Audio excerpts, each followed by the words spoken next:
Yes, good morning. Welcome back to Football Heritage TV. Sava here from a very sunny Menorca. I know it probably doesn't look sunny because I'm sitting in the shade so that you can actually see my face when I make this video. But good morning, good afternoon, good evening to everybody. And happy Labour Day. Is that what we say on days like today? Anyway, not going to talk politics. Today I want to talk about Tottenham's need for firepower. Now, this is a really, really interesting topic, isn't it? Because when you actually look at Tottenham Hotspur, we have so many forwards, wingers, whatever word you want to use for these people. We have so many of them on the books. When you look at the fact that we've signed Timo Werner, you've got Brian Hill that plays out there, you've got Son that plays out there as well, you've then got Valise, you've then got Solomon, you've then got Richarlison, you've then got Kulu, you've then got Brennan Johnson, and that's naming them all without even naming any of the so-called brilliant gifted kids that play in our youth team.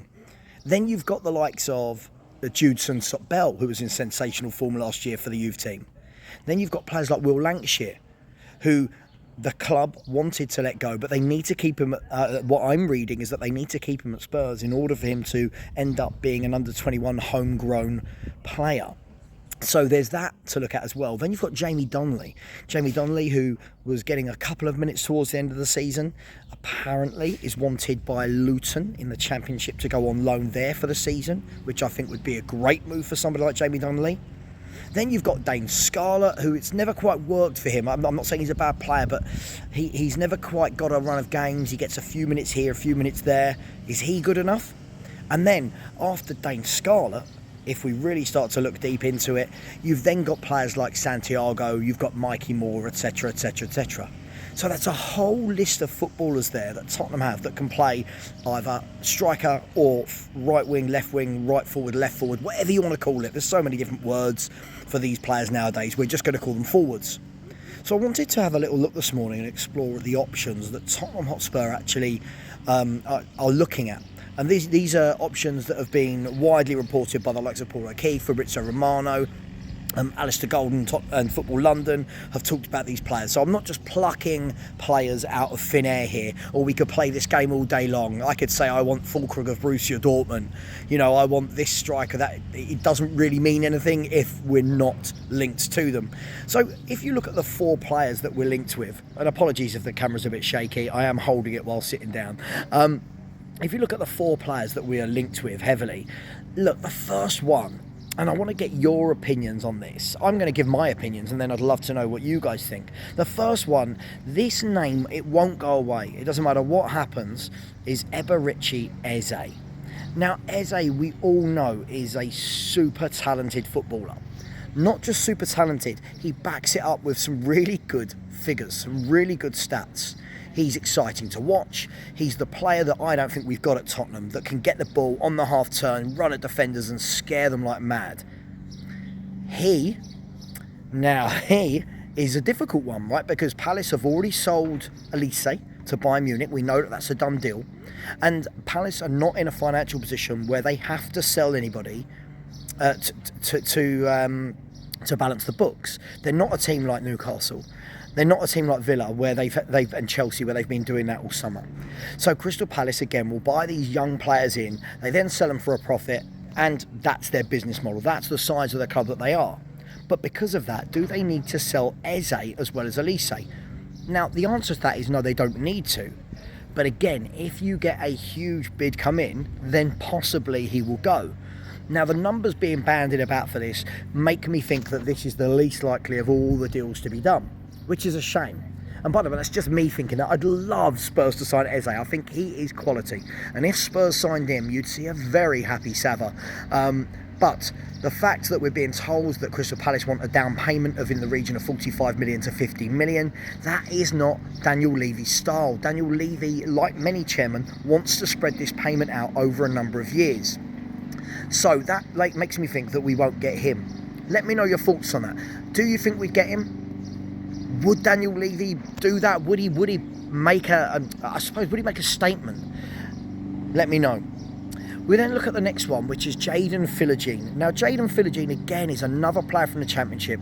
No Premier League experience. Very exciting, very talented. Whenever I've watched Hull play, he looks very good. But again, it'll be another footballer coming to Tottenham Hotspur with no experience in a top flight. We've already had Bergvall join, no experience of top flight football at all, and he's come from the Swedish league, which Swedish Spurs fans are telling me is not that great. And then you've got Archie Gray. He's got no experience either. So, I mean, you know, do you then get another player that with no experience? Is that more of a, as somebody said to me yesterday, it's more of a thing that Brentford would do or Fulham would do. Can Spurs keep doing that? Now, listen, I don't mind Philogene as a player. If Philogene was coming in as the backup to somebody, I wouldn't mind that. If he was coming in as an understudy, and we know that over the next year, 2 years, we're going to actually develop him to take somebody's position that's still there, I don't think that would be bad. But, again, how many young players do Tottenham want to sign in one window? Not just young, by the way, because the next player I'm going to talk about is young, but vastly experienced. So not just because of their age, but where they've played, where they've come from, etc. Now, the next player, and by the way, you might have just heard the fountain has just come on in the pool, so I don't know if you can hear that, but hopefully it won't be too noisy. The next player is a player who I think is very good, and he's playing tonight for Spain against Germany, Nico Williams of Athletic Bilbao. Now, I'm a very keen watcher of La Liga. I think it's a great league to watch. Technically, I think it's the best league in the world. And Nico Williams has had a very good season in terms of his stats. Is he the out-and-out goal scorer? Is he going to get you 15, 20 goals? No. What he will do is get you plenty of assists. So last season in the league, I believe he got 16 goal contributions in 31 games. And across the Europa League as well, when you add the Europa League and the Spanish Cup, or the Copa del Rey, Europa League, when you add the Copa del Rey into there as well for Athletic Bilbao, he got another 8 or 9 goal contributions in that as well. So we ended up having something like 24 goal contributions in 37 games, which is fantastic. Only 22, but multiple years experience now of playing in La Liga. Plays for Spain. He's tearing it up out there at the Euros as well. I think he's been absolutely sensational. Now, Nico Williams, we're being told, can be got for 45 to 50 million. But apparently the stumbling block for most clubs appears to be the salary. Now, the salary is 170,000 a week at the moment, which leads me to believe if he does move, he's asking for way more than that. Now, there's two ways of looking at this. We can turn around and go, oh, we don't need to be paying players that much money. Or there's the way of looking at it and saying, if we do ever, and I'm saying if we do because I've seen no evidence from Spurs that we want to, but if we do ever want to close the gap to Arsenal, Liverpool and City, you're going to have to start paying people big wages. Now, I'm not saying everybody that Spurs bring in needs to be on 200-300 grand a week, but at some point, you've got to pay the big wages because that's what the big players want, and the big players are the quality players. They're the ones that get you up that table. So let me know what you think about Nico Williams. Again, a very talented winger who drives at people, gets the odd goal, loads of assists, direct, pacey, and again, we miss that. Through all of our wingers, I don't think we've got anybody that really scares defenders. Kulu is not scary as a winger at all. Brennan Johnson can barely control a football. Sorry for any of you that like him. You know I just don't rate him one bit. Son has slightly changed his style of players. He's got older. He's not running at people like he used to. Werner, he can run at people, but there's no real quality in there. And so on and so forth. So Nico Williams. Let me know what you think about Nico Williams. Now, the last player in that group was Ivan Toney. Now, this is yet another one that apparently is splitting the fan base. You have those that think Ivan Toney is absolutely perfect for Spurs. The archetypal, old-school, hold-up striker. And there's not many of them, is there? The big bullying centre-forward that likes to go and have the fight with the centre-backs. Good in the air, wants to hold the ball up, wants to get in behind and score goals at the same time. An expert penalty taker. And he's also been a captain as well. Now, when you say all those nice things, or when I say all those nice things about him, you'd think to yourself, well, what's the problem then? Well, the problem is, obviously, the betting that's gone on. Now, for me, I think people deserve a second chance. Other than the betting, you have to look at his attitude. A lot of people think that he's got a bad attitude. I don't know. I don't know him inside out. I don't know if he's got a bad attitude. A lot of people say, well, hang on, was his great year that he had in the Premier League, was that a one-off? Last year when he came back from the ban, he didn't really set it alight. I think he got 4 goals in the second half of the season. Could that have been rustiness? Is this the sort of player we need?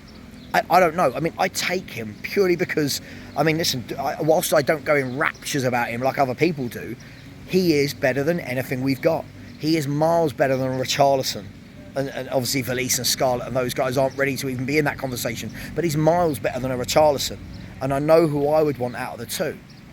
But one thing that's levelled at that is Ivan Toney's brilliant in the air. And Tottenham don't play wide men that cross a football. So would we be taken away from his skill set? It's all food for thought, but there's options there. You've got Eze, you've got Toney, you've got Philogene, you've got Nico Williams. Spurs were linked with Pedro Neto the other day. People are saying that deal could possibly be back on. What it does seem to me is that other than Ivan Toney, all of those names are wide men. So what does that tell me about our signings in the last couple of years? People talk about them, oh, we've been brilliant, we've been much better in the market lately. But we've got so many wingers and we still need to buy more. Why is that? Who's bringing these wingers in? Are these wingers that Postecoglou wants? Because one thing that I do find funny in this fan base is when a player works out, we all say, oh, the manager wanted him. When a player doesn't work out, we all say, yeah, but the manager didn't want him. Anyway, listen, I'll leave it there. Food for thought. I'm going to go and jump in the sun. Let me know, is there any other strikers you've seen us linked to that I've missed? Maybe a Jonathan David that we've been linked with. Have we been linked with anybody else that sets the pulse racing? One thing is for sure.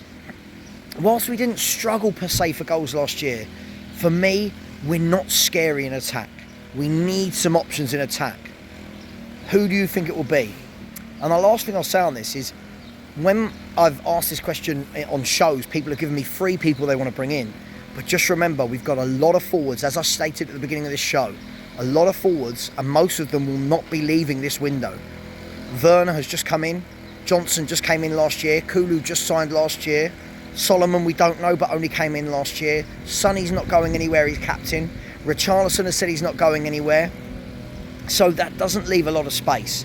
So it tells me the next one we get through the door needs to be the right one.